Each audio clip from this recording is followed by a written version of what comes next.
Hi guys, Drew with Drew Talks. I didn't have a lot of time today, but I had to jump on here because we have a critical problem in the state of Montana right now.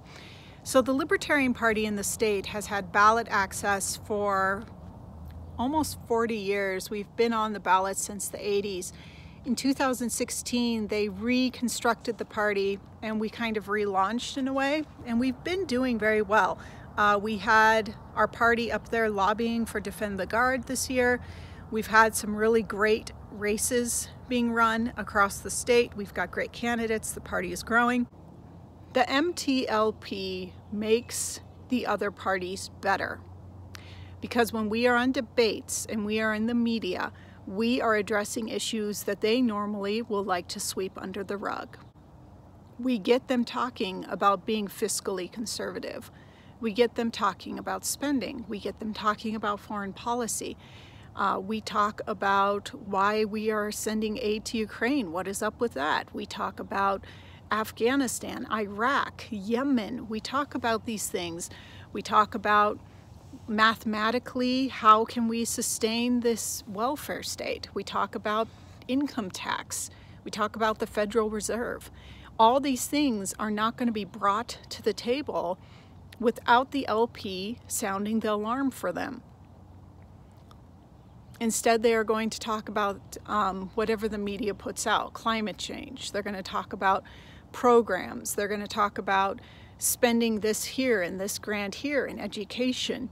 And all those matter, but for somebody in the blue-collar world, I want to know that I'm not going to continue to get slaughtered with taxes every year. I want to know that my kids are going to be able to afford property someday. I want to know that my children will be free and not be sent to war. Those are things that matter to me. And that's why I am with the LP. So right now in this state, historically this isn't true. Montana tends to be pretty neutral as far as parties go. But right now in the state, the Republicans have the majority.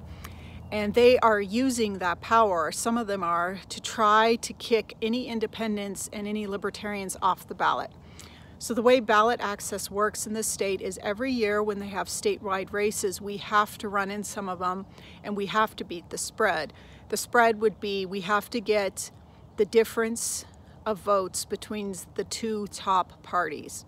So if there's just a 4,000 vote difference between the Republicans and the Democrats, we have to have 4,000 votes. We've always managed to do that. We do have a lot of libertarians in this state, not a majority, but we are gaining more.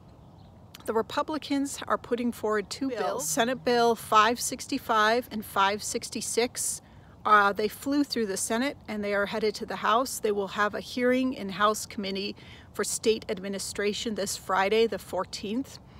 And if the Republicans have their way, they will get it through and take it to the House floor. What it's going to do is it's going to mess up with our ballot access.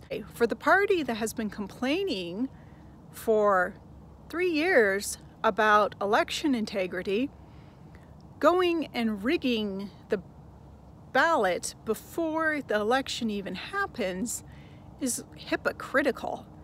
So if you claim the Democrats are cheaters, I mean, this is cheating too.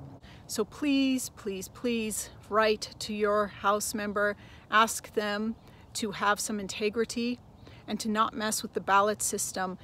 This is just so blatantly attack against the Montana Libertarian Party. They do not want to run against us. They don't like that we force them to run limited government candidates to beat us.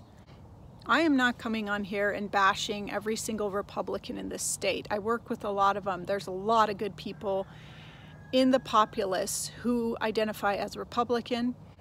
But I am saying that the people at the Capitol, the senators and the representatives that are going to vote for this bill just to shut down third parties, minor parties, and independents,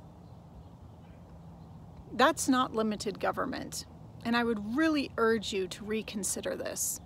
Please share this. We need to get the word out about these bills. Read them for yourself. They're terrible.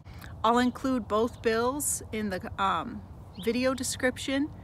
I'll also include how you can contact this committee and tell them not to pass this. Thank you guys.